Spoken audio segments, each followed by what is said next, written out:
Crítica y verdad. Sección 6, parte 2. La crítica, la lectura. Esta es una obra del maestro Roland Barthes. La crítica. La crítica no es la ciencia. Esta trata de los sentidos. Aquella los produce. Ocupa, como se ha dicho, un lugar intermedio entre la ciencia y la lectura. Da una lengua a la pura habla que lee y da un habla, entre otras, a la lengua mítica de que está hecha la obra y de la cual trata la ciencia. La relación de la crítica con la obra es la de un sentido con una forma.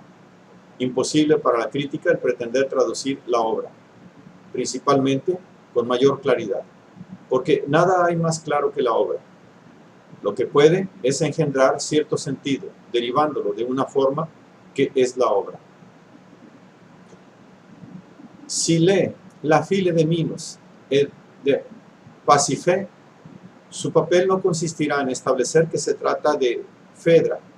Los filólogos lo harán muy bien, sino en concebir una red de sentidos tal que en ella se ubique, según ciertas exigencias lógicas, sobre las cuales volveremos dentro de un instante, el tema toniano y el tema solar.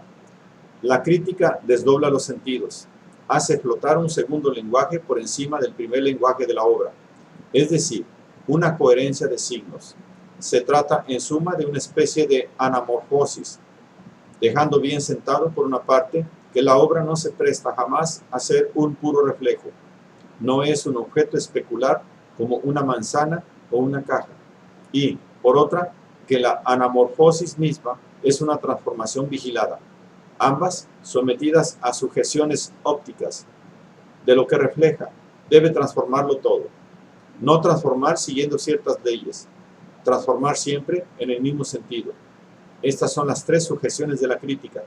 La crítica no puede decir cualquier cosa. Lo que controla su propósito no es, sin embargo, el temor moral a delirar. Primero, porque deja a otros el cuidado indigno de distinguir perentoriamente la locura de la sinrazón, en el siglo mismo en que su deslinde ha sido puesto en tela de juicio. Después, porque el derecho de delirar es una conquista de la literatura, desde Lautréamont, o a lo menos, y la crítica bien podría entrar en una crisis de delirio obedeciendo a motivos poéticos, por poco que lo declarase. Por último, porque los delirios de hoy son a veces las verdades de mañana. No habría Taine parecido delirante a Boileau, Georges Blin a Brunetière. No, si el sentido crítico está llamado a decir algo y no cualquier cosa, es que concede a la palabra, la del autor y la suya, una función significante y que en consecuencia la anamorfosis que imprime a la obra y a la que nadie en el mundo tiene el poder de sustraerse, está guiada por las sujeciones formales del sentido.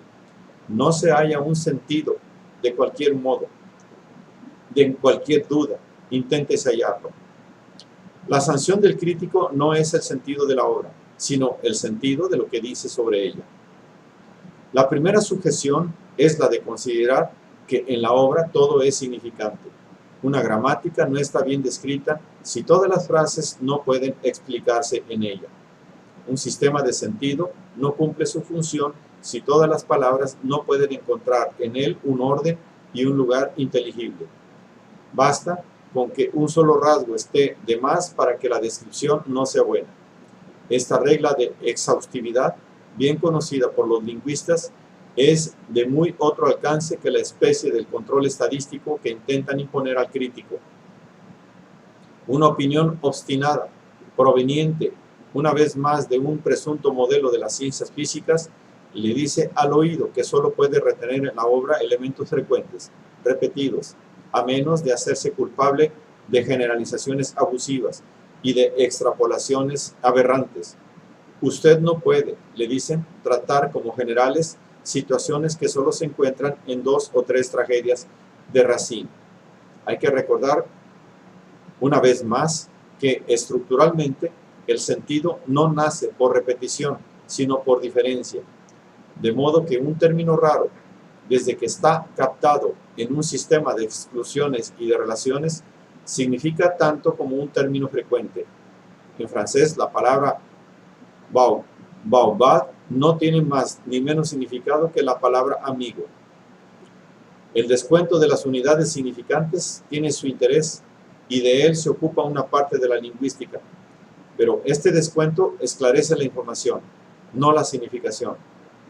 Desde el punto de vista crítico, no puede conducir sino a un callejón sin salida, porque desde el momento en que se define el interés de una notación o, si se quiere, el grado de persuasión de un rasgo, por el número de sus ocurrencias, hay que decidir metódicamente ese número. Partiendo de cuántas tragedias tendría yo el derecho de generalizar una situación raciniana, 5, 6, 10, debo sobrepasar el término medio para que el rasgo sea notable y el sentido surja. ¿Qué haré de los términos raros? ¿Librarme de ellos dándoles el púdico nombre de excepciones, de desvíos? Otros tantos absurdos que la semántica permite precisamente evitar, porque generalizar no designa aquí una operación cuantitativa, inducir del número de sus ocurrencias la verdad de un rasgo, sino cualitativa, insertar todo término, aún raro, en un conjunto general de relaciones. Sin duda, por ella sola, una imagen no hace lo imaginario, pero lo imaginario no puede describirse sin esa imagen, por frágil o solitaria que sea, sin el eso indestructible de tal imagen. Las generalizaciones del lenguaje crítico están vinculadas con la extensión de las relaciones de las cuales forma parte una notación, no con el número de las ocurrencias materiales de esa notación. Un término puede no formularse más que una vez en toda la obra y, sin embargo, por efecto de cierto número de transformaciones que definen precisamente el hecho estructural, estar presente en todas partes y siempre. Esas transformaciones tienen sus sujeciones también, son las de la lógica simbólica. Al delirio de la nueva crítica se oponen las reglas elementales del pensamiento científico o inclusive simplemente articulado. Es estúpido, hay una lógica del significante. Sin duda, no se la conoce bien y todavía no es fácil saber de qué conocimiento puede ser objeto. Al menos es posible acercarse a ella, cosa a la cual se aplican el psicoanálisis y el estructuralismo. Al menos sabemos que no puede hablarse de símbolos de cualquier manera. Al menos disponemos, aunque sea solo provisionalmente, de ciertos modelos que permiten explicar según qué dificultades se establecen las cadenas de símbolos. Esos modelos deberían prevenir contra el asombro, en sí bastante asombroso, que la antigua crítica siente al ver que se aproximan la sofocación y el veneno, el hielo y el fuego. Esas formas de transformación han sido enunciadas a la vez que el psicoanálisis y la retórica. Son, por ejemplo, la sustitución propiamente dicha, metáfora, la omisión, elipsis, la condensación, homonimia, el desplazamiento, metonimia, la denegación, antifrase. Lo que el crítico trata de encontrar serán pues transformaciones reglamentadas, no aleatorias, que atañen a cadenas muy extendidas: el pájaro, el vuelo, la flor, el fuego de artificio, el abanico, la mariposa, la bailarina, el malarmé, que permiten relaciones lejanas pero legales, el gran río calmo y el árbol otoñal, de suerte que la obra, lejos de ser leída de una manera delirante, se halle penetrada por una unidad cada vez más vasta. ¿Son fáciles esas relaciones? No más que las de la poesía misma. El libro es un mundo. El crítico experimenta ante el libro las mismas condiciones de habla que el escritor ante el mundo. Es aquí donde llegamos a la tercera sujeción de la crítica, como la del escritor. La anamorfosis que el crítico imprime a su objeto está siempre dirigida. Debe siempre ir en el mismo sentido. ¿Cuál es ese sentido? Es el de la subjetividad, con el cual aturden al nuevo crítico.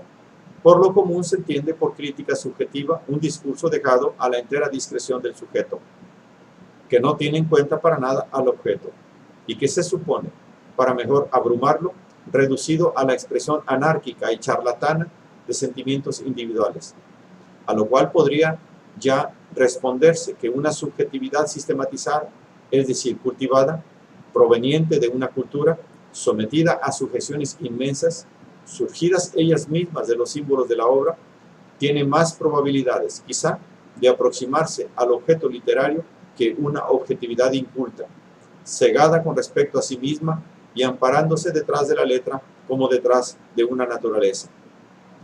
Pero, a decir verdad, no se trata exactamente de eso. La crítica no es la ciencia. En crítica no es el objeto lo que hay que oponer al sujeto, sino su predicado. Se dirá de otra manera que la crítica afronta a un objeto que no es la obra, sino su propio lenguaje. ¿Qué relación puede tener un crítico con el lenguaje? Es por ese lado que debemos tratar de definir la subjetividad del crítico. La crítica clásica tiene la creencia ingenua de que el sujeto es un pleno y de que las relaciones del sujeto con el lenguaje son las de un contenido con su expresión. El recurso al discurso simbólico conduce, al parecer, a una creencia inversa.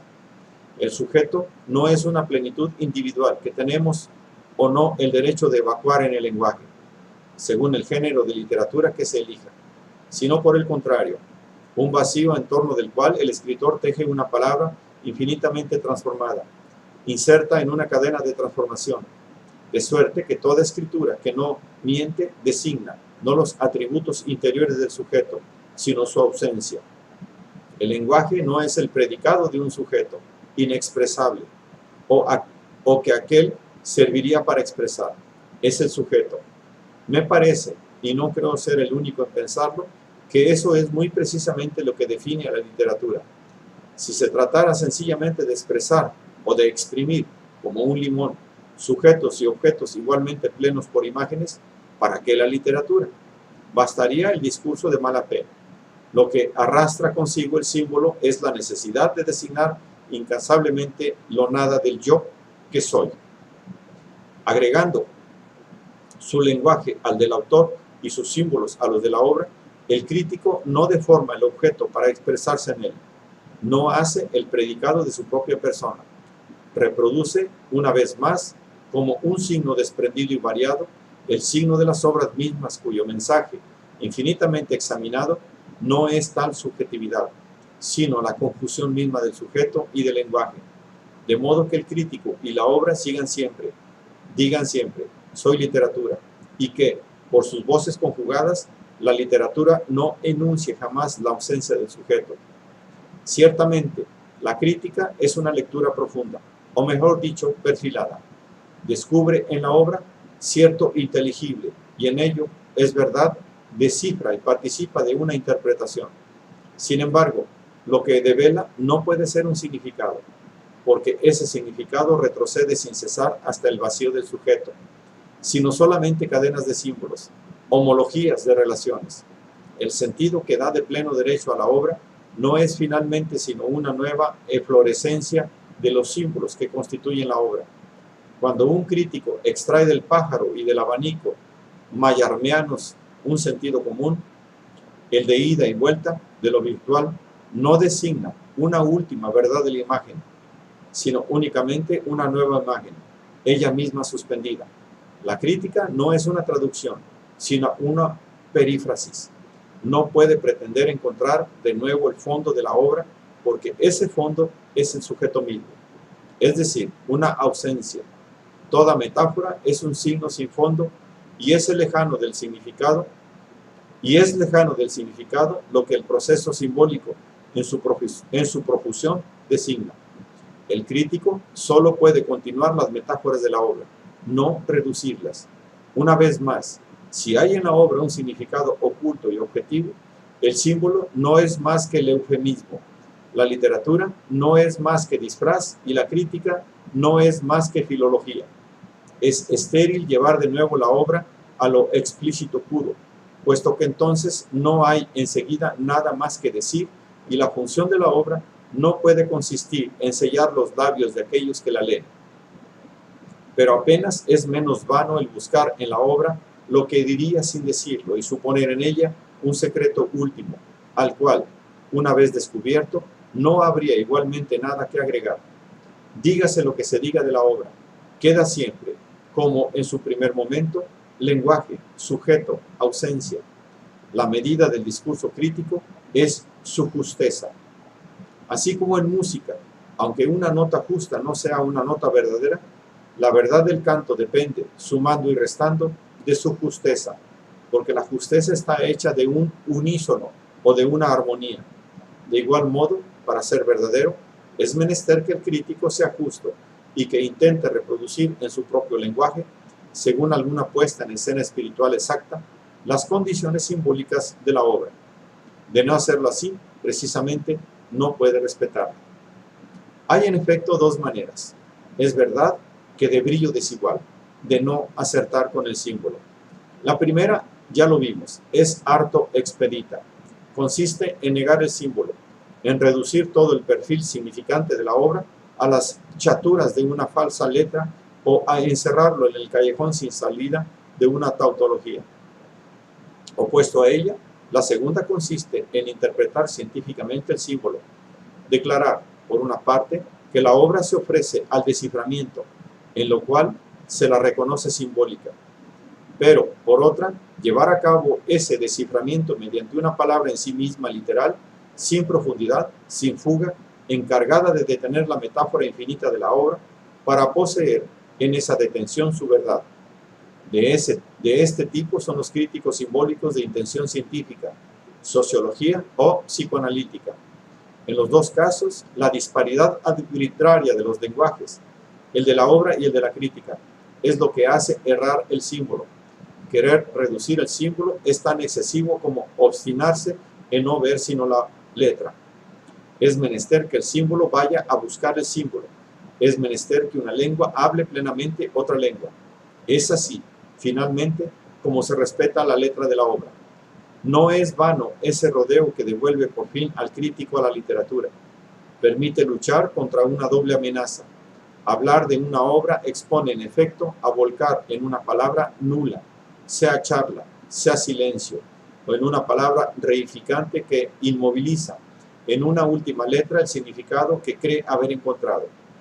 En crítica, la palabra justa solo es posible si la responsabilidad del intérprete hacia la obra se identifica con la responsabilidad del crítico hacia su propia palabra. Frente a la ciencia de la literatura, aun si la entrevé, el crítico permanece infinitamente desarmado, porque no puede disponer del lenguaje como de un bien o de un instrumento. Es aquel que no sabe a qué atenerse sobre la ciencia de la literatura. Aunque le definieran esta ciencia como puramente exponente y no ya explicativa, se encontraría también separado de ella. Lo que expone es el lenguaje mismo, no su objeto. Sin embargo, esta distancia no es por entero deficitaria, si permite a la crítica desarrollar lo que falta precisamente a la ciencia y que se podría llamar con una palabra, ironía. La ironía no es otra cosa que la cuestión planteada al lenguaje por el lenguaje.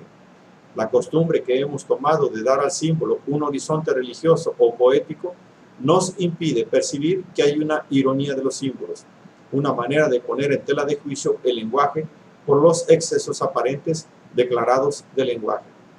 Frente a la pobre ironía volteriana, producto narcisista de una lenguaje demasiado confiada en sí misma, puede imaginarse otra ironía que, a falta de nombre mejor, llamaríamos barroca, porque juega con las formas y no con los seres, porque amplía el lenguaje en vez de reducirlo.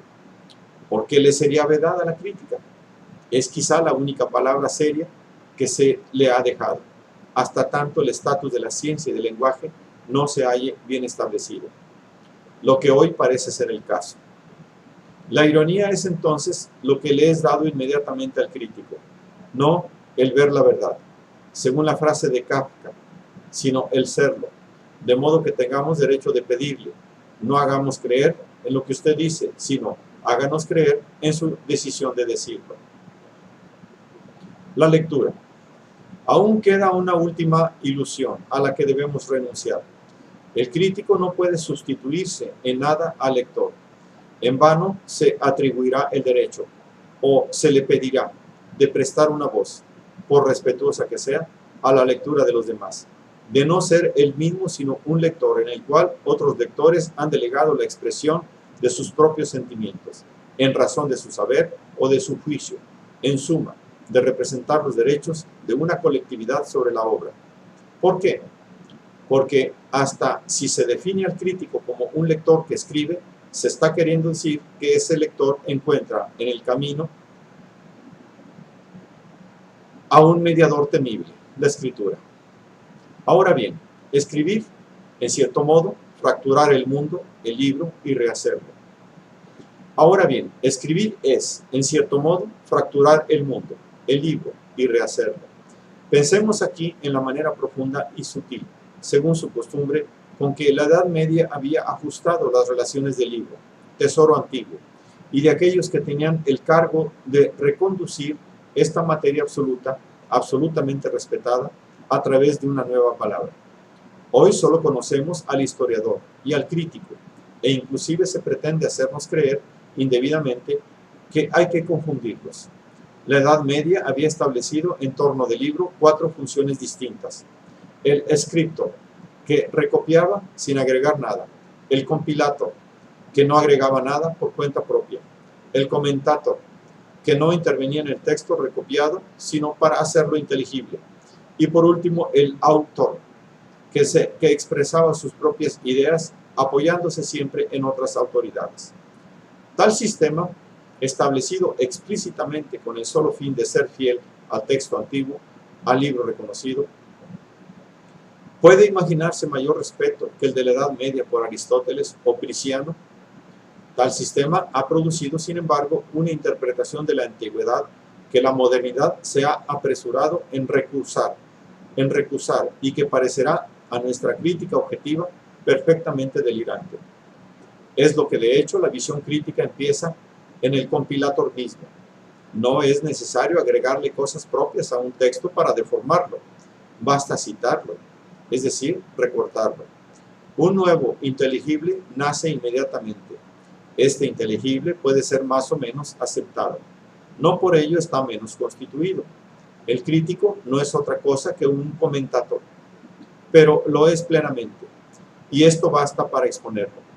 Pues por una parte es un transmisor, reproduce una materia pensada que a menudo lo necesita, porque a fin de cuentas no tiene Racine alguna deuda con Georges Poulet, Verlaine o Jean-Pierre Richard, y por otra parte es un operador, redistribuye los elementos de la obra de modo de darle cierta inteligencia, es decir, cierta distancia. Otra separación entre el lector y el crítico, en tanto que no sabemos cómo un lector habla a un libro, el crítico está obligado a tomar cierto tono, y ese tono, sumando y restando, no puede ser sino afirmativo. El crítico puede muy bien dudar y sufrir en sí mismo de mil maneras y sobre puntos imperceptibles para el más malévolo de sus censores, pero no puede, finalmente, sino recurrir a una escritura plena, es decir, asertiva. Con protestas de modestia, de duda o de prudencia, es irrisorio pretender esquivar el acto de institución que funda toda escritura. Son ellas signos codificados, como los otros, nada pueden garantir. La escritura declara, y por eso es escritura. ¿Cómo podría, sin mala fe, ser la crítica interrogativa, optativa o dubitativa, puesto que es escritura, y que escribir es precisamente encontrar de nuevo el riesgo apofántico, la alternativa ineluctable de lo verdadero falso?